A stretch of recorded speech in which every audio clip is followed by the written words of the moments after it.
अस्सलाम वालेकुम, आदाब, सत श्री अकाल, जी आया नू, शोलम, वेलकम टू नेबर्स टॉकिंग। ये प्रोग्राम है जो कि साउथ एशिया के जो मामलात हैं उस पे बात करते हैं। आज हमारे साथ हैं वाजिद अली सैयद, जर्नलिस्ट हैं, बहुत प्यारे दोस्त हैं और उनकी बहुत गहरी नज़र है ऑन अमेरिकन पॉलिटिक्स। तो आज हम उनसे बात करेंगे on elections in the United states. ये जो मिड टर्म इलेक्शंस हो रहे हैं अमेरिका में, तो वाजिद ज़्यादा मैं तारुफ में वक्त ज़ाया नहीं करती, शुरू करती हूँ कि क्या इस वक्त हालात हैं अमेरिकी इलेक्शंस के। जी, thank you for having me. Elections तो हो चुके हैं, रिजल्ट्स का वेट हो रहा है। मिड टर्म इलेक्शंस आमतौर पे जो इनकम्बेंट जो भी जिसकी भी गवर्नमेंट होती है, आमतौर पे उनके खिलाफ ही जो है वोट कास्ट किया जाता है, जो देखने में आया ओवर द ईयर्स।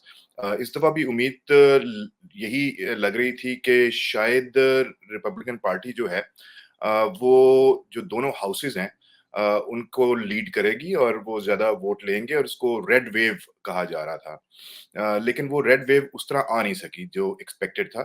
और ओवरऑल डेमोक्रेट्स ने बड़ा अच्छा परफॉर्म किया है इन दिस सेंस के अगेन हिस्टोरिकली जितना डिफीट वो मिड टर्म्स में लेते आए थे, इस दफा इनको इतनी डिफीट हुई नहीं है। हम तो देखिए बहुत दुनिया में डरे बैठे थे कि भई अमेरिका में अभी ट्रम्प जो है, डोनाल्ड ट्रम्प फिर से आ जाएगा, क्या होगा? तो ये क्यों नहीं हो सका? अच्छा, हम भी डरे बैठे थे, बल्कि दोनों पार्टी से, खास तौर पे डेमोक्रेटिक पार्टी की तरफ से ये कहा जा रहा था कि democracy is on the ballot. यहाँ का जो सिस्टम ओके। है उसके अंदर आप छोटी-छोटी चीज़ जो भी स्टेट ने अगर कोई करनी है, काउंटी ने कोई लॉ बनाना है, उसके हवाले से उसको बैलेट के ऊपर लेके आया जाता है और लोग जब वोट कर रहे होते हैं अपने कैंडिडेट के लिए, तो ना साथ ही उन इश्यूज के ऊपर भी वोट कास्ट होती है। मसलन एग्जांपल के तौर पे कि मैरीलैंड मेरे नेबरहुड में ही है, तो वहाँ पर marijuana को लीगल करने के लिए भी वो बैलेट पे था। वो लीगल हो गया है, इस तरह डीसी के अंदर भी इस तरह ही किया गया था। तो बहुत सारे इश्यूज को साथ में, लोकल इश्यूज को और जो नेशनल इश्यूज है उनको लेके चला जाता है। तो उसका रेफरेंस इस तरह देना कि democracy is on the ballot, तो it was very threatening in this sense कि अगर रिपब्लिकन पार्टी ये सारी सीटें निकाल लेती है या जीत जाती है, या जो कांग्रेस है उस पे उसको वो लीड करते हैं, तो फिर कांग्रेस पार्टी लग ये रहा था कि वो हॉस्टेज हो चुकी हुई थी साबिक सदर ट्रंप की। और वो बाहर बैठकर जो है वो शॉट्स कॉल कर सकते थे कि आप ये करें और ये ना करें और इस बिल के ऊपर ये करें और वो ना करें। कंजर्वेटिव है वैसे ही रिपब्लिकन पार्टी, जिन इश्यूज के ऊपर डेमोक्रेटिक पार्टी अपने आप को अपनी बुनियाद बनाती है, जिन इश्यूज को वो लेके चलती है, उसके हमेशा ऑपोजिट ही रिपब्लिकन पार्टी रही है। तो खतरा तो अभी भी है। लेकिन इन इलेक्शंस में मजेदार चीज ये रही कि एक तो वो जो रेड वेव जो कहा जा रहा था वो नहीं आई। दूसरा ये है कि जितने कैंडिडेट्स नॉमिनेट किए थे सदर ट्रंप ने, वो सब के सब हार गए। अच्छा, और वो भी अच्छा, इंटरेस्टिंगली ये कि वो ये भी, तो बहुत दिलचस्प बात है। ये बहुत दिलचस्प बात है। इसका मतलब ये है कि किसी हद तक लोग और जो पार्टी है, अब लोगों की वजह से पार्टी अपनी जान छुड़ाने की कोशिश करेगी ट्रम्प के साथ। क्योंकि फ्लोरिडा के अंदर वो रेड स्टेट है, वैसे भी वहाँ पे जो गवर्नर जीते हैं वो उम्मीदवार हैं रिपब्लिकन पार्टी की तरफ से नेक्स्ट प्रेसिडेंशियल इलेक्शंस के लिए, ये लग रहा है, डिसेंटिस। और अभी से ही डोनाल्ड ट्रंप ने उनके खिलाफ जो है वो बातें करनी शुरू कर दी हैं। उनको ये थ्रेट महसूस हो रहा है कि अगर वो अपने रन करने का इरादा रखते हैं रिपब्लिकन पार्टी की तरफ से प्रेसिडेंशियल इलेक्शंस में, तो ये उनको एक थ्रेट अभी से नजर आ रही है जिसको वो अभी से ही काउंटर करना चाह रहे हैं। सो ये इंटरेस्टिंग था कि वो की स्टेट्स, विस्कॉन्सन है, मिशिगन है, निवाडा है, एरिजोना है, खास तौर पे पेंसिल्वेनिया। पेंसिल्वेनिया बहुत इस हवाले से वहाँ की रेस बहुत की रेस थी कि अगर वो पेंसिल्वेनिया जीत जाते हैं तो फिर ये हाउस के अलावा स्टेट भी जो है वो फ्लिप हो सकती थी, सेनेट फ्लिप अच्छा। हो सकता था।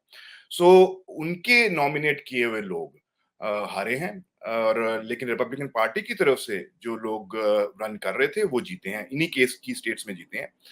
बात आ गई थी, ये सारी 10 थी टोटल, उनमें से बात 3 पे आ गई। एक नेवाडा, एक एरिज़ोना और एक जॉर्जिया। जॉर्जिया पर मैं आता हूँ, लेकिन उससे पहले एरिज़ोना का आज ही सुबह अनाउंस हुआ रिज़ल्ट्स, तो वो 1 सीट और सेनेट की उनको मिल गई है। अब ये रिपब्लिकन रिपब्लिकन्स को, डेमोक्रेट्स को। डेमोक्रेट्स को। तो अच्छा, अब जॉर्जिया डेमोक्रेट्स जीत गए हैं। नहीं, एरिज़ोना जीत गए हैं। नेवाडा में भी अच्छा, अभी भी बहुत थिन मार्जिन है। बिल्कुल जिसे अच्छा, कहते हैं ना रेज़र थिन। ओके, कुछ 800 वोट्स के ऊपर इस वक़्त बात अड़ी हुई है।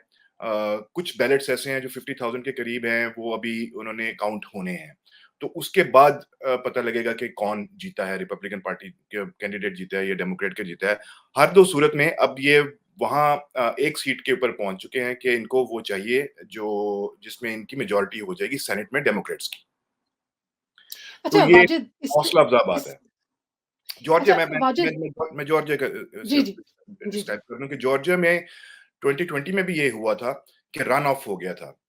वहाँ का रन ऑफ से मुराद ये है कि वहाँ का लॉ ये स्टेट का है कि अगर आपने 50% तक वोट्स नहीं लिए हैं जिस कैंडिडेट ने, तो फिर ओके, रन ऑफ होगा और रन ऑफ के अंदर जिसने ज़्यादा वोट लिए हैं वो जीत जाएगा। तो लास्ट टाइम भी बात यहीं पर ही डेमोक्रेट्स के लिए आके अड़ गई थी कि अब सेनेट का होल्ड किसके पास होगा, और वो जॉर्जिया ने ही तय किया था। तो अब दोबारा जब इलेक्शन हुए हैं तो फिर वो रन ऑफ के पे चले गए हैं, तो दिसंबर 6 के बाद पता लगेगा कि कौन जीता है। तो फिर उसमें जो होल्ड है सेनेट का, वो डेमोक्रेटिक पार्टी के पास आ सकता है। ये एक पॉसिबिलिटी है। मैं अपने नाज़रीन को ये बताती चलूँ कि नेबर्स टॉकिंग में हम साउथ एशिया की बात करते हैं, लेकिन अमेरिका के इलेक्शंस हम इसलिए भी डिस्कस कर रहे हैं क्योंकि अमेरिका की सियासत जो है वो साउथ एशिया के लिए, जनूबी एशिया के लिए हमेशा बहुत ज़रूरी है। चाहे वो हिंदुस्तान हो, चाहे पाकिस्तान, चाहे बांग्लादेश, चाहे नेपाल। इसलिए समझना कि ये यहाँ क्या हो रहा है बहुत ज़रूरी है, और स्पेशली वाजिद अली सैयद जिनका बहुत मुताला भी है, नज़र भी है अमेरिकी इलेक्शंस पे। अच्छा, तो ये बताएँ कि जो क्रिटिकल पॉलिसीज़ हैं, हुँ। ये जो बैलेंस इमर्ज कर रहा है मिड टर्म के इलेक्शंस का, ये जो क्रिटिकल पॉलिसीज़, एक तो ये बताएँ कि वो कौन-सी हैं जो कि इफ़ेक्ट होंगी अमेरिका में? और हमें ज़ाहिर है साउथ एशिया में बैठ के कैसे उसको देखना चाहिए? ये आपने जो बीच में दोबारा उसको इंट्रोड्यूस किया ना, ये बिल्कुल ठीक किया है। मैं इसमें ऐड ऑन करना चाहूँगा उससे पहले कि 2000 के इलेक्शंस जब हुए जॉर्ज डब्ल्यू बुश और अल गोर के बीच में, तो nation wide presidential elections nation wide हो रहे थे। तो बात आ गई थी फ्लोरिडा की एक काउंटी पे 327 वोटों पर।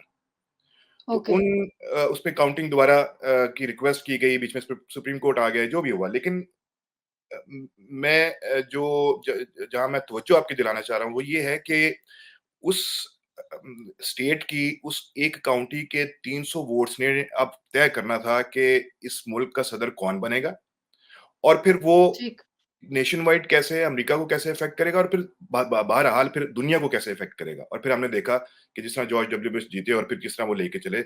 उस जमाने में उन एल गोर जो है वो क्लाइमेट चेंज की बात कर रहे थे। उस ज़माने में वो कह रहे थे कि फाइनेंसिंग होनी चाहिए। उस ज़माने में वो कह रहे थे कि हमें कार्बन जो फुटप्रिंट है उसको कम करना चाहिए। सो अगर वो जीतते तो इसका शायद इसका जो पूरी डेमोग्राफिक है वो थोड़ी-सी चेंज होती। लेकिन बहरहाल right, rest is history.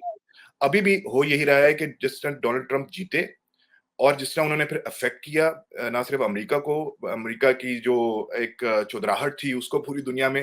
Donald Trump के हारने के बाद जब बाइडेन आए हैं तो उसकी वजह से जिस तरह की we are back at the table की जब बात होनी शुरू हो गई थी, पेरिस एग्रीमेंट के हवाले जी से बात बिल्कुल। कर रहे हैं या ईरान के हवाले से बात कर रहे हैं या और जो क्लाइमेट चेंज के हवाले से बात कर रहे हैं, जो इंटरनेशनल इश्यूज़ हैं उस पर। तो वो तो वो अफ़ेक्ट करता है, ये ब बात आपकी बिल्कुल ठीक है। लेकिन जो की इश्यूज़ हैं इन इलेक्शंस में भी और वैसे भी जनरली चल रहे हैं, वो एक तो यहाँ पर इन्फ्लेशन ख़ास तौर पे, यूक्रेन वॉर दूसरे नंबर पे, हुँ, हुँ। इकोनॉमी की जो हाल है, अगेन मैं अमेरिका की नेशन वाइड बात कर रहा हूँ, कि इन्होंने अभी बिल इंट्रोड्यूस किया था इंफ्रास्ट्रक्चर का, और उसके बाद बड़ी ले-देर, बड़ी रेजिस्टेंस हुई। ना सिर्फ ये कि डेमोक्रेटिक पार्टी की तरफ से हुई, रिपब्लिकन पार्टी की तरफ से हुई, बल्कि 1-2 तो डेमोक्रेटिक पार्टी के भी ऐसे लोग थे जिन्होंने बहुत तंग किया सदर बाइडेन को। हुँ। सो वो की इश्यूज़ हैं, फिर उसके बाद क्लाइमेट चेंज है। इंफ्रास्ट्रक्चर ज़रा थोड़ा-सा एक्सप्लेन कर देंगे इंफ्रास्ट्रक्चर के हवाले से क्या था? कि इसको इंफ्रास्ट्रक्चर बेहतर करना है, अब हमें करना चाहिए। यहाँ की अगर हमारे यहाँ की आप ट्रेनें वगैरह देखें तो लगता नहीं है कि अमेरिका दुनिया को लीड कर रहा है। मेरा ख़्याल है कि अच्छा, यूरोप और बाकी दुनिया के अंदर जो नेटवर्किंग है इस किस्म की वो ज़्यादा अच्छी है, यहाँ पर उस तरह नहीं है। यहाँ पे फिर पुल, सड़कें, इमारतें और जो इश्यूज़ हैं, और फिर उसको अब क्लाइमेट चेंज को सामने रखते हुए कि आपका कार्बन जो फुटप्रिंट है वो कम हो, आपकी जो इंडस्ट्रीज़ वगैरह हैं वो इस किस्म की अब मैन्युफैक्चरिंग वगैरह करें जो इफ़ेक्ट ना हो, तो वो ये सब उसके अंदर है। आपकी जो ये जो इफ़ेक्ट हुई थी आपकी जो सप्लाई चेन है उसको बेहतर बनाने के राइट, लिए, राइट, तो इस राइट। किस्म के इश्यूज़ जो हैं वो उसके अंदर शामिल किए गए थे उस बिल में। तो इंफ्रास्ट्रक्चर बेहतर बनाना है, वो बेहतर होगा तो फिर आपकी इकोनॉमी को थोड़ा-सा वो मिलेगा, तो इकोनॉमी को लेके बहुत है। फिर यहाँ पे इंटरनल जो इश्यूज़ हैं उसमें आप ये कोई 50 साल पुराना पुराना एक लॉ था, जिसको ओवरटर्न कर दिया सुप्रीम कोर्ट ने।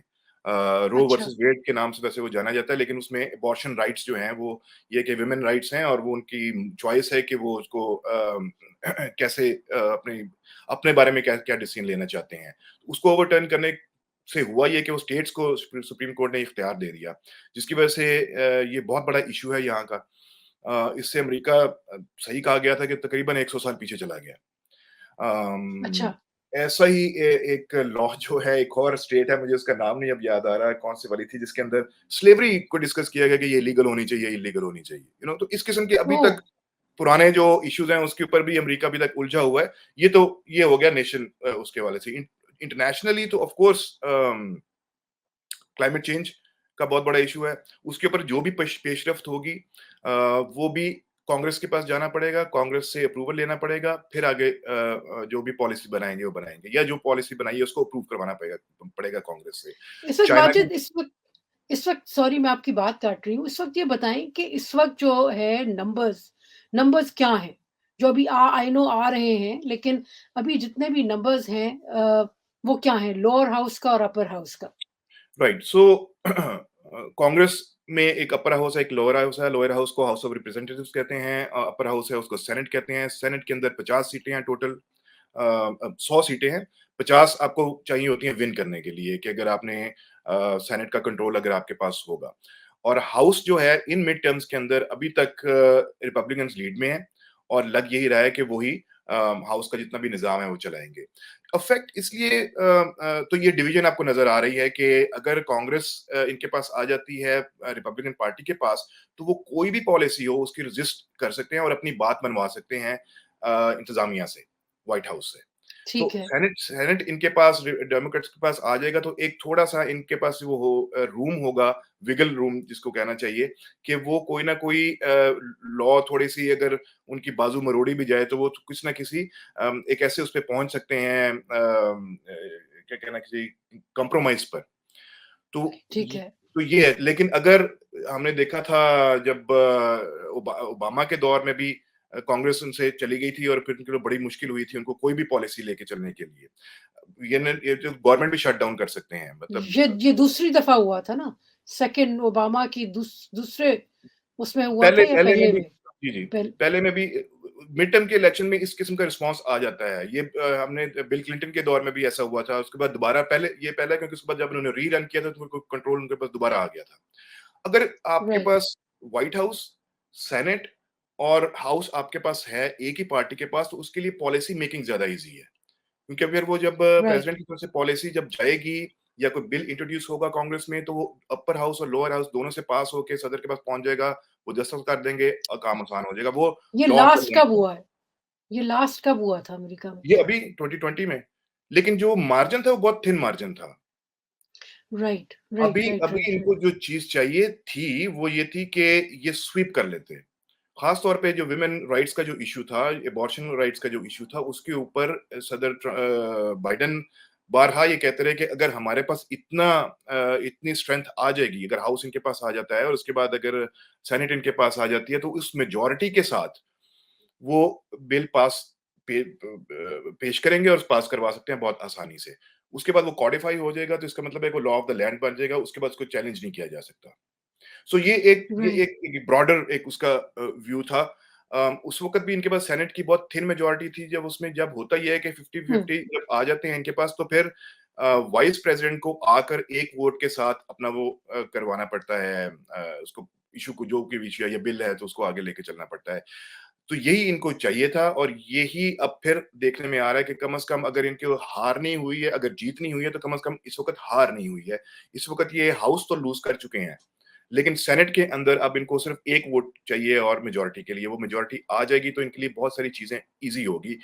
वो इसलिए भी ज्यादा जरूरी है कि सुप्रीम कोर्ट के जो जज नॉमिनेट होते हैं वो सेनेट में होते हैं, तो सेनेट की अच्छा, ही होती है। एक और अहम बात इसलिए है कि जो भी हाउस जिसके पास भी होगा, वो उन वहां पे जो कमेटीज बनी हुई हैं, तो उसी पार्टी के कमेटी के लोग वहां पे बैठे होंगे और वही राइट, पॉलिसीज़ को लेके ठीक है। चलेंगे, उसके ऊपर डिबेट करेंगे या उस बिल को पास होने या ना होने देंगे। हमने देखा अभी 2020 के बाद जब 6 जनवरी को ये हुआ था, वाकया हुआ, तो उसके बाद नैन्सी पेलोसी जो कि हाउस की वो थी स्पीकर थीं, उन्होंने जी, जी। कमेटी बनवाई उसको इन्वेस्टिगेट करने के लिए। उन्होंने 2 दफा इम्पीच किया ट्रम्प को।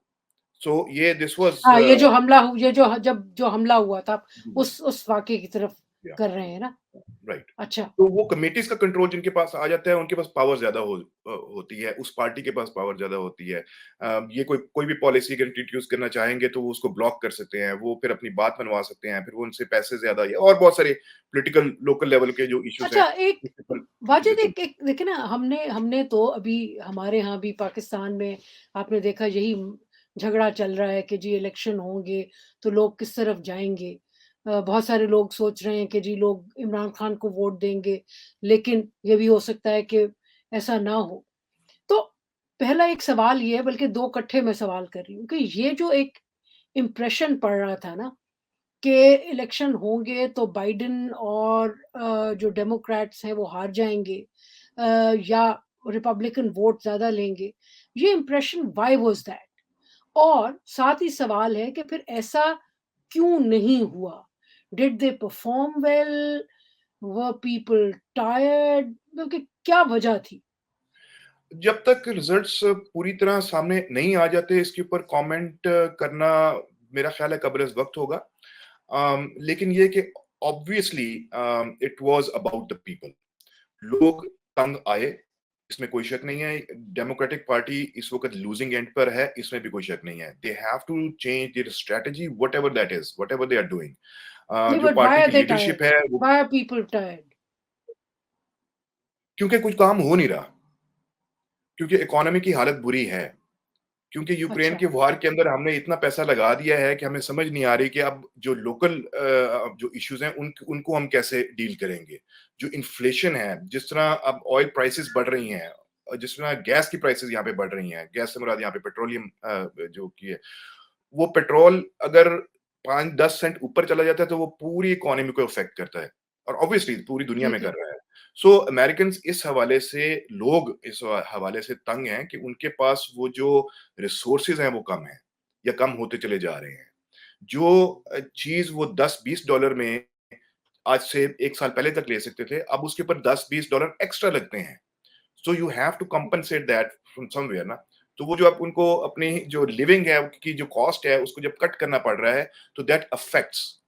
और ओके, अगेन इनकम्बेंट जो है वो यूजुअली उनको इस किस्म की जो है वो बैकलैश फेस करना पड़ता है। ये रिपब्लिकन की अगर होती एडमिनिस्ट्रेशन होती, तो डेमोक्रेट्स का भी इसी तरह नजर आ रहा होता। जो की स्टेट्स की मैंने बात की है उसके अंदर भी आप ये देखें कि इवन दो कि रिपब्लिकन पार्टी सेनेट की जो सीटें थी उसके ऊपर अगर वो हार भी रही है तो वो थिन मार्जिन से हार रही है। So this is very in this sense important for the Democratic Party कि वो जिन issues को लेकर चल रहे हैं और जो strategies बना रहे हैं लोगों तक पहुंचने के लिए, और उनको कन्विंस करने के लिए कि वो जो बात कर रहे हैं वो ठीक बात कर रहे हैं, वो बहुत जरूरी है कि वो अपनी उस स्ट्रैटेजी को चेंज करें, लोगों को अपने साथ लेके चलें। उनके उनकी अगर ये बुरी तरह नहीं हारे, लेकिन हार रहे हैं तो उसकी एक रीज़न है, लोगों के अंदर अब वो पेशेंस नहीं है जो पहले वो दिखा देते थे। यही हाल रिपब्लिकन पार्टी की तरफ से भी है कि उनको अब तक ये लग रहा था कि लोग ट्रम्प के साथ हैं, उसके उसको उसको पसंद करते हैं, इसीलिए पार्टी जो लीडरशिप है वो उनके हाथों हॉस्टेज थी। लेकिन जब उनके लोग हारने शुरू हुए और सारे जितने जो उन्होंने नॉमिनेट किए थे कम से कम सेनेट के हवाले से, तो अब इनके अंदर और राइट विंग मीडिया के अंदर भी वो आ रहा है कि ट्रम्प इज़ अ लूज़र और हमें इसके साथ नहीं लेकर चलना चाहिए, हमें इससे जान छुड़ानी चाहिए। तो ये स्ट्रैटेजी चेंज अब इनको करनी पड़ रही है क्योंकि लोगों ने ये डिसाइड किया कि हमने इसके नॉमिनेटेड बंदे को वोट नहीं देना या इसको हरा देना है। हुँ, हुँ, लेकिन हुँ। जो की अगेन मैं जो की रेड स्टेट्स हैं उसके अंदर रिपब्लिकन पार्टी जो कि एंडोर्स्ड नॉट बाय ट्रम्प थे, वो जीते भी हैं। और आपको मैं याद कराती चलूँ कि आपको याद होगा कि जब वो जो पार्टी का फंड जो इनको मिला था, वो भी ट्रम्प अपने साथ ले गए थे। जी, बहुत जी। उनने हाँ, रिसोर्सेज़ पार्टी के रिपब्लिकन पार्टी के जब ये जा रहे थे जी, सदारती पोज़ीशन छोड़ के, हाँ। तो उन्होंने पार्टी को अपने कब्ज़े में कर लिया था। जी, तो जी। ये चीज़ क्या चीज़ है आपके ख़्याल में what did not tick with the Republican a, voter? क्या चीज़ पसंद नहीं आई रिपब्लिकन वोटर को कि जो इनके जो नॉमिनीज़ थे डोनाल्ड ट्रम्प के सारों को उन्होंने फ़ारिग कर दिया? हाँ, मेरा ख़्याल है वो एक तो जो रेटरिक उनका चला आ रहा था 4 साल चला, उसके बाद फिर 2 साल मज़ीद चला। 4 साल तो उनके पास प्रेसिडेंसी थी, उसमें जब वो हार गए हैं, उसके बाद फिर वो जो कि जी जाली वोटिंग हुई है, इलेक्शंस छु हमसे छीन लिया गया, हमसे ये कर दिया गया, उससे लोगों को थोड़ा-सा वो अब तंग आ चुके हैं कि एक ही रेटरिक अब कितनी दफ़ा सुनाते रहेंगे। क्योंकि यहाँ का जो इलेक्टोरल सिस्टम है वो खासा एक तो 2 ढाई 100 साल पुराना है। दूसरा एक उसके अंदर जो चेंजेस भी आई हैं वो बहुत पॉजिटिव किस्म की चेंजिंग है। वो उसमें ये क्लेम कर देना कि जी ये इलेक्शन चोरी हो गया है, स्टील किया गया है या हमसे छीन लिया गया है या जाली वोट आए थे, ऐसा नहीं होता। मैं आपको बताऊँ मैं खुद एज़ अ पोलिंग एजेंट भी काम करता रहा हूँ, इस पॉलिटिकल अच्छा, प्रोसेस को समझने के लिए। और अच्छा, जिन-जिन इलेक्शन मैंने मैंने देखा है कि उसका जो जो सिस्टम होता है वोट डालने का वो इतना स्ट्रिक्ट है कि वो उसमें पॉसिबिलिटी नहीं है कि आप ये कह सकें कि यहाँ पर या जाली वोट आया है या ये कि इलेक्शन स्टील कर लिया गया। रिपब्लिकन पार्टी का इलेक्शन को या वोटर को जो है वोट ना डालने देना एक और चीज़ है। लेकिन जो वोट डल चुका है उसकी क्रेडिबिलिटी के ऊपर क्वेश्चन करना इज़ इम्पॉसिबल क्योंकि वो उसकी वेरिफिकेशन कई दफ़ा होती है। 1 दफ़ा नहीं, 2 दफ़ा नहीं, 3 दफ़ा नहीं। So it's a repeated sort of thing और अगर कोई कैंडिडेट चैलेंज करता है उसको और वो कहता है कि इसकी दोबारा रिकाउंटिंग करवाएँ, तो रिकाउंटिंग दोबारा भी हुई। 2020 के इलेक्शंस के बाद जब ट्रम्प ने ये सारा कहा तो उसके बहुत सारी डिस्ट्रिक्ट लेवल के ऊपर स्टेट लेवल के ऊपर उसके बाद इवन के सुप्रीम कोर्ट के बेंच के लेवल के ऊपर भी इन्वेस्टिगेशन होके ये कहा गया कि ये इलेक्शंस जो हैं वो चोरी नहीं हुए हैं। अच्छा अ, नाज़रीन के लिए क्या आप ये प्लीज़ बता देंगे, एक्सप्लेन कर देंगे कि कितने तरीके हैं अमेरिका में वोट डालने के? और हर में वेरिफ़िकेशन कैसे होती है? Right that's a good question. एक तो पोस्टल बैलेट है कि आपको बैलेट घर पे आ अच्छा, जाता है, आप उसको फिल करेंगे और आपको 10-15 दिन इलेक्शन डे से 10-15 दिन पहले दिए जाते हैं कि आप जब भी चाहें डाल दें।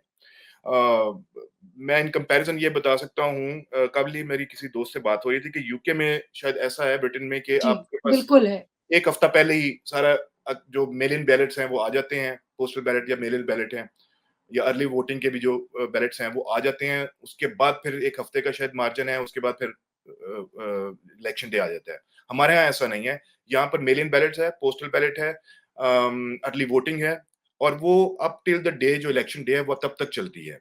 और जिस दिन अच्छा, इलेक्शन डे खत्म होता है, उस दिन जिस दिन वोट कास्ट किए गए हैं, वो काउंट होना स्टार्ट होते हैं और फिर उनकी काउंटिंग के बाद बात आती है मेल इन बैलेट्स की, उसके बाद बात आती है पोस्टल बैलेट्स की। में ये मेल इन बैलेट्स क्या होते हैं जी? मतलब वही आपने मेल मेल करके मेल कर दिए, बैलेट को ठीक है। आपने किया और आपने मेल कर दिया। या ये कि ठीक है। आपने बैलेट को वो करके उस दिन इलेक्शन डे के अंदर इलेक्शन डे पे ही आपने जाकर उनको दे दिया पोलिंग बूथ पे दे दिया। ये अच्छा, और ये भी लॉ है कि जिस अगर आपके मेल इन बैलेट या पोस्टल बैलेट के ऊपर उस दिन की तारीख की स्टैम्प लग गई है, तो वो भी काउंट होगा। सो अच्छा। उसकी काउंटिंग की वजह से देर ये हो जाती है कि उसके बाद स्टेट्स लेवल पे ही और लोकल लेवल पे भी और नेशनल लेवल पे ही डिपेंडिंग ऑन द स्टेट आप कहाँ पर हैं, 10 दिन 15 दिन दिए जाते हैं कि वो काउंटिंग हो सके। सो फिर आपने शुरू में जिस दिन वोटिंग हुई उस दिन उन वोट्स को काउंट किया। उसके बाद जो जो अर्ली वोटिंग थी उनको कास्ट किया। मतलब अर्ली बर्ली वोटिंग से मेरी मुराद ये है कि 10 दिन पहले ही हुँ, पोलिंग हुँ। बूथ खुल चुका है। आपका जब दिल करेगा आप जाएँगे और जाके वोट का कास्ट कर देंगे, राइट? सो वो पड़ा अच्छा। रहेगा वहाँ पर, उसकी काउंट इस दिन होगा। फिर पोस्टल बैलेट वो, जो उस दिन, उस तारीख पर जिसकी स्टैम्प लगी थी, जब वो पहुँचेगा, उसमें 2 दिन लगते हैं, 3 दिन लगते हैं, उसके बाद फिर वो काउंट होगा। तो ये दिस इस इट ठीक, डिलेज़ द होल जो रिज़ल्ट आने का जो हम इंतज़ार कर रहे होते हैं। और दिस ठीक, इज़ वेरी लीगल और इसी चीज़ को ट्रम्प ने यूज़ किया था कि देखें जी ये अब कहाँ से वोट आने शुरू हो गए हैं। एक और trend this is which is very इसको अगर आप लॉजिकली समझने की कोशिश करेंगे तो वो शायद कोई सेंस नहीं बनेगी उसकी। लेकिन रिपब्लिकन जो वोटर है वो हमेशा पोलिंग बूथ पर जाकर वोट कास्ट करता है और उसी दिन जाके कास्ट करता है। अच्छा, डेमोक्रेट्स का थोड़ा-सा ये है कि भई ये हमारे पास ये सहूलत मौजूद है, तो वो डेमोक्रेट्स ओवरऑल मेजॉरिटी में जो वोटर है डेमोक्रेटिक वोटर है वो हमेशा अर्ली वोटिंग करेगा या मेल इन बैलेट करेगा और इस किस्म की वो उनका ट्रेंड रहा है। सो लगता यूँ है कि जब अब वोट काउंट होना स्टार्ट होता है तो लगता ये है कि अच्छा जी ये तो रिपब्लिकन्स जीत रहे हैं। लेकिन बाय द टाइम वो काउंट खत्म होता है और जब जो बड़े चंक का काउंट है, जो अर्ली वोटिंग का आ चुका है या मेल इन बैलेट का आ चुका है, पोस्टल बैलेट का आ चुका है, जब उसको काउंटिंग स्टार्ट होती है तो वो फिर एकदम चेंज होना शुरू हो जाता है कि वो रिपब्लिकन से डेमोक्रेट की तरफ जाना शुरू कर देगा। सो इस वजह से ये ठीक है। लगता ये है कि जी ये पता नहीं अब ये कहाँ से वोट्स आ गए हैं और ये देखें पहले तो हम जीत रहे थे, अब ये कैसे जीत सकते हैं। So this is a very interesting phenomenon.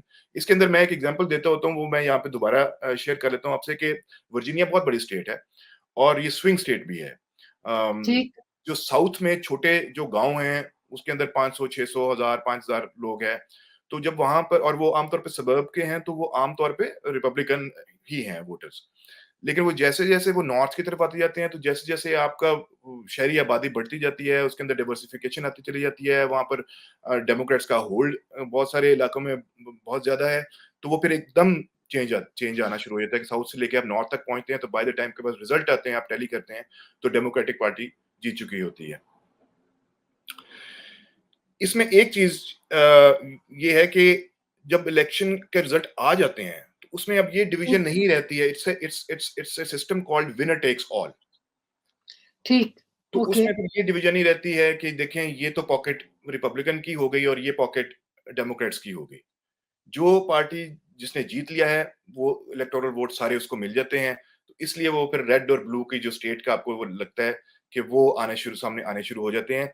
अम, यही वर्जीनिया के और एरिज़ोना के, नेवाडा के या जितनी भी स्टेट्स ऐसी हैं जिसको ठीक, पर्पल स्टेट्स कहते हैं, उसके अंदर ये होता है कि वो जब वेव स्टार्ट होती है रेड की, उसके बाद एकदम ब्लू हो जाती है। तो उसको ही क्रेडिबिलिटी को क्वेश्चन करने की कोशिश की थी।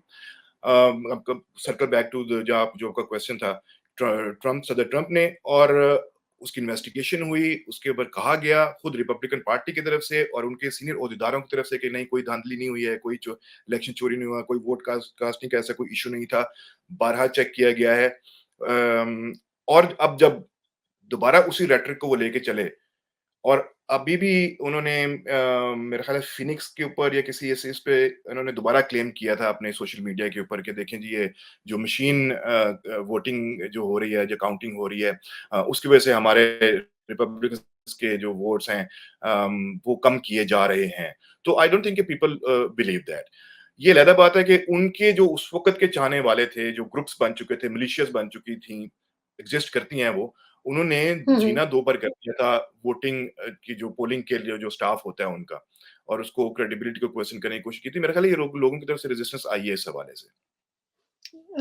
वाजिद अली सैयद साहब, बहुत-बहुत शुक्रिया इतना डिटेल में एक्सप्लेन करने का, अमरीकी जो मिड टर्म इलेक्शन है उसका रिज़ल्ट भी और वो किस तरह होता है। मैं समझती हूँ कि ये एक ऐसा सिस्टम है जिससे हमें साउथ एशिया में सीखना चाहिए, कि हम बाकी बहुत चीज़ों में तो अमेरिका की नकल करना चाहते हैं, लेकिन जो इलेक्टोरल सिस्टम की मज़बूती है, वो कितनी ज़रूरी है। और उसको और यहाँ भी हमने देखा कि यहाँ भी उँगलियाँ उठाई जाती हैं और अ, श बात शक की होती है, लेकिन सिस्टम इतना फूल प्रूफ है कि फिर यही होता है कि कोई धाँधली नहीं हुई और जो हाँ, अवाम है मैं एक चीज़ ऐड कर दूँ, ये बिल्कुल जी। बात ठीक है, धाँधली नहीं हुई, लेकिन उससे पहले जो जिस किस्म की हरकतें की जाती हैं और ख़ास तौर पे रिपब्लिकन जो रेड स्टेट्स हैं उनकी तरफ से, मतलब जॉर्जिया के अंदर मैं देख रहा था, पेंसिल्वेनिया में भी ये हुआ। एक रिपोर्ट थी इस हवाले से कि एक खातून को ये कहा गया कि आप ये आपने वो शायद उन्होंने पहनी होगी जो भी पार्टी की या जो रिप्रेजेंटेशन हुँ, थी वो, हुँ। कि आप ये पहन के वोट नहीं कर सकते। तो उन्होंने अपनी शर्ट उतार के फिर जाके वोट कर दिया, राइट? अम, ठीक है। जॉर्जिया के बहुत सारे इलाके ऐसे हैं जहाँ पे ये रिपोर्ट्स भी आई कि ये भी वहाँ पे कानून पास किया गया कि आप पानी की बोतल भी लेके उसमें नहीं ख लाइन में खड़े हो सकते। या अगर आप लाइन में हैं और आपको बाथरूम जाना है और आप जाके वापस आते हैं, तो वो आपको वहाँ पे नहीं दोबारा लाइन में नहीं आने देंगे। ये भी कहा गया मैं जो अमेरिकन मीडिया उस पे सुन रहा था कि जॉर्जिया के स्टेट के अंदर ही कि पोलिंग बूथ को इतना दूर कर दिया गया कि लोगों के लिए वहां तक जाना मुश्किल हो। 30 मिनट की ड्राइव करके आप जाएंगे, 2 घंटे लाइन में लगेंगे, फिर 30 मिनट की ड्राइव करके वापस आएंगे। सो इस किस्म की जो टैक्टिक्स हैं वो जरूर जरूर यूज की जाती हैं। लेकिन एक दफा वोट अगर आपने कास्ट कर दिया है, तो उसकी क्रेडिबिलिटी या उसकी काउंटिंग या रिकाउंटिंग के ऊपर जो है वो क्वेश्चन करना वो इम्पॉसिबल है कि उसमें कोई रिगिंग ऐसी हुई हो। जी, सॉरी, ये मैं तो इसके लिए ब बहुत-बहुत शुक्रिया जी। मेरे ख़्याल में इसका मतलब ये है कि जो इदारे हैं इलेक्शन कमीशन जो है और इस किस्म के इदारे जो हैं, उनकी मज़बूती जो है वो कितनी ज़रूरी है। वाजिद अली सैयद बहुत-बहुत शुक्रिया और नाज़रीन देखें कि क्या अमेरिका में किस किस्म के रिज़ल्ट्स आए हैं और वो आगे जाके अगले प्रोग्राम में बात करेंगे कि उसका साउथ एशिया की पॉलिटिक्स पे, साउथ एशिया अमेरिका के रिलेशंस जो हैं, उस पे क्या असर पड़ेगा। बिल्कुल। बहुत-बहुत शुक्रिया।